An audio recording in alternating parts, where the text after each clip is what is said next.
Son of God, say my mind, and you don't die.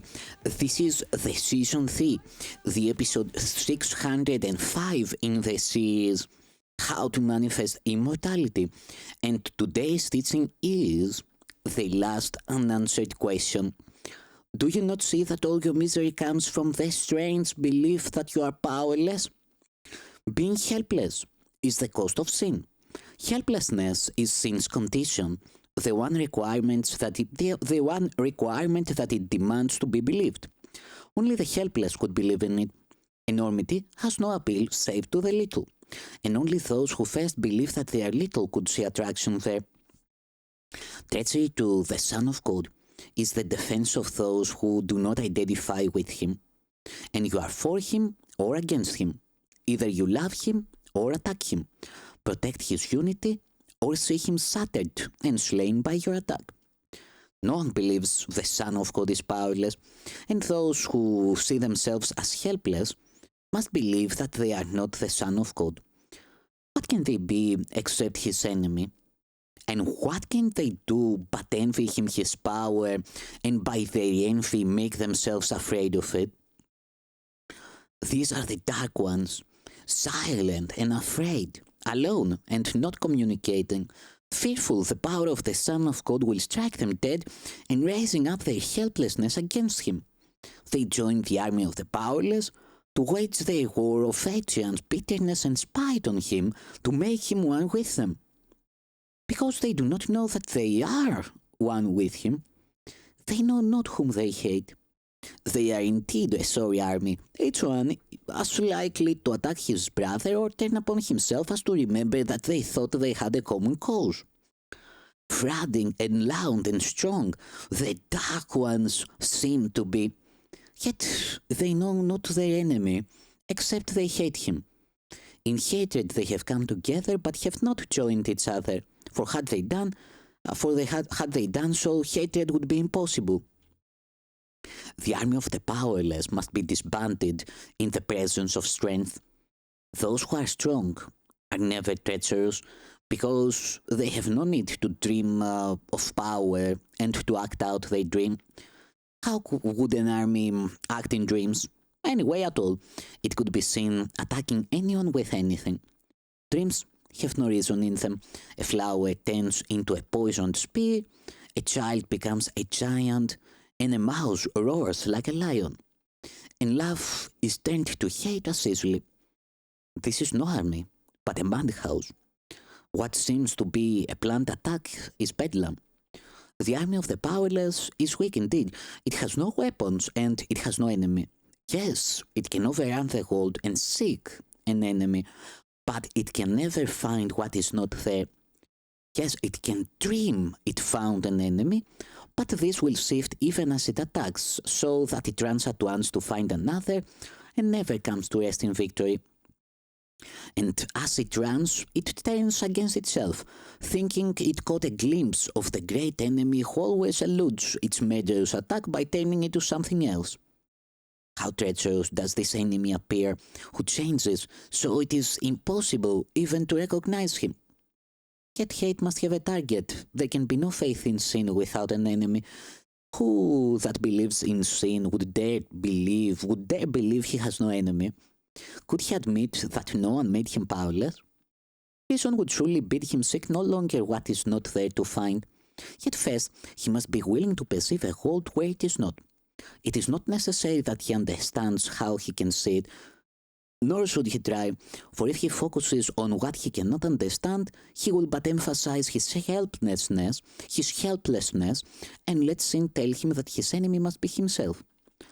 But let him only ask himself these questions, which he must decide to have it done for him. This: do I desire a world I rule instead of one that rules me? Do I desire a world where I'm powerful instead of helpless? Do I desire a world in which I have no enemies and cannot sin? And do I want to see what I denied because it is the truth?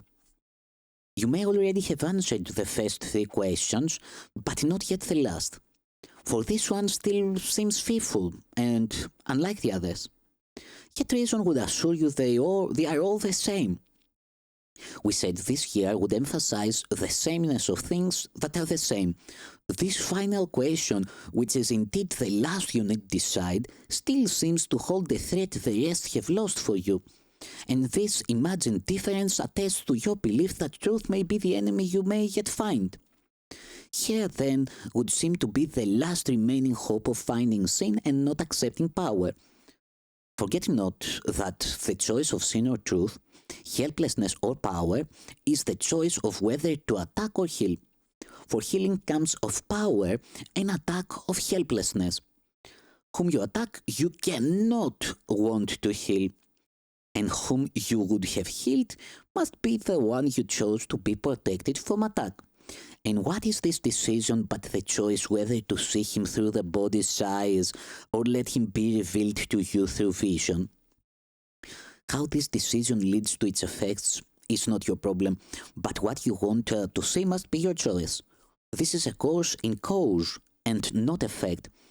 Consider carefully your answer to the last question you have left unanswered still, and let your reason tell you that it must be answered and is answered in the other three. And then it will be clear to you as you that as you look on the effects of sin in any form, all you need to do is simply ask yourself, is this what I would say? Do I want this? This is your own decision. This the condition for what occurs. It is irrelevant to how it happens, but not to why. You have control of this. And if you choose to see a world without an enemy, in which you are not helpless, the means to see it will be given you. Why is the final question so important? Reason will tell you why. It is the same as the other three except in time. The others are decisions that can be made and then unmade and made again. But truth is constant and implies a state where vacillations are impossible. You can desire a world you rule that rules you not and change your mind. You can desire to exchange your helplessness for power and lose this same desire as a little glint of sin attracts you. And you can want to see a sinless world and let an enemy tempt you to use the body's eyes and change what you desire. In content, all the questions are the same, for each one asks if you are willing to exchange the world of sin for what the Holy Spirit sees, since it is this the world of sin denies.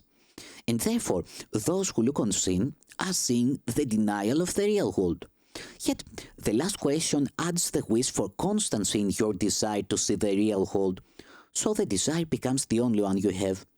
By answering the final question yes, you add sincerity to the decisions you have already made to all the rest. For only then you have renounced the option to change your mind again.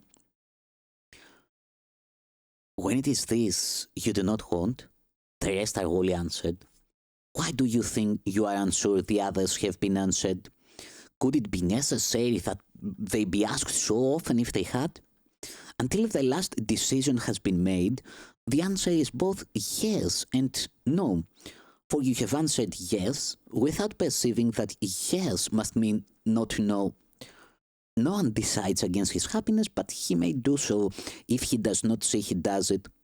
And if he sees his happiness as ever-changing, now this, now that, and now an elusive shadow attached to nothing, he does decide against it.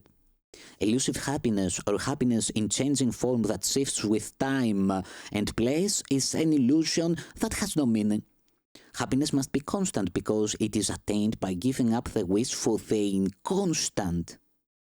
Joy cannot be perceived except through constant vision. And constant vision can be given only those who wish for constancy. The power of the Son of God's desire remains the proof that he is wrong who sees himself as helpless.